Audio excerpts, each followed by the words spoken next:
దివంగత ఎన్టీఆర్ స్వగ్రామం నిమ్మకూరులో ఎమ్మెల్యే బాలకృష్ణ సందడి చేశారు. నిమ్మకూరు వచ్చిన తమ అభిమాన నటుడు బాలకృష్ణకు గ్రామస్తులు ఘన స్వాగతం పలికారు. అనంతరం దివంగత తండ్రి ఎన్టీఆర్, తల్లి బసవతారక విగ్రహాలకు బాలకృష్ణ నివాళులర్పించారు. ప్రతిష్టాత్మక పద్మభూషణ్ అవార్డుతో పాటు దేశంలో మొదటి కళాకారుడుగా వరల్డ్ బుక్ ఆఫ్ రికార్డ్స్లో స్థానం సాధించిన సంతోషాన్ని నిమ్మకూరు ప్రజలతో పంచుకోవడానికి వచ్చినట్లు బాలకృష్ణ తెలిపారు.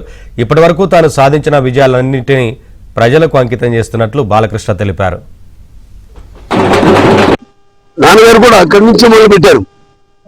ఎందుకంటే అప్పుడు ఆయన ముందు ఊహించలేదు దగ్గరలో ఇంటర్నేషనల్ బెంగళూరు ఇంటర్నేషనల్ ఎయిర్పోర్ట్ వస్తుందని. కానీ అటువంటిది ఆయన ఆనాడే పారిశ్రామిక బాడ ఇండస్ట్రియల్ ఎస్టేట్ అక్కడ స్థాపించడం, ఇవాళ భౌగోళికంగా దానికి ఎంతో ప్రాధాన్యతను సంతరించుకుంది హిందూపురం నియోజకవర్గం. ఇవాళ పరిశ్రమలు రావడానికి, అక్కడ స్థానికంగా ఉపాధి కల్పించడానికి తెలియని కియా వచ్చింది. అలాగే ఇంకెన్నెన్నో పౌర జాతీయ సంస్థలన్నీ కూడా ఇప్పుడు రావడానికి ఉన్నాయి. ఆ పని మీదే నేను ఇటు ముందుగా మా వాళ్ళందరితో కలిసి మా ఈ యొక్క ఏదైతే నాకు పద్మభూషణ్, అలాగే నాకు ఇప్పుడు book of world records London లో నా పేరు చేర్చడం, అంటే మొట్టమొదటి కళాకారుడు నేను మన భారతదేశం నుంచి.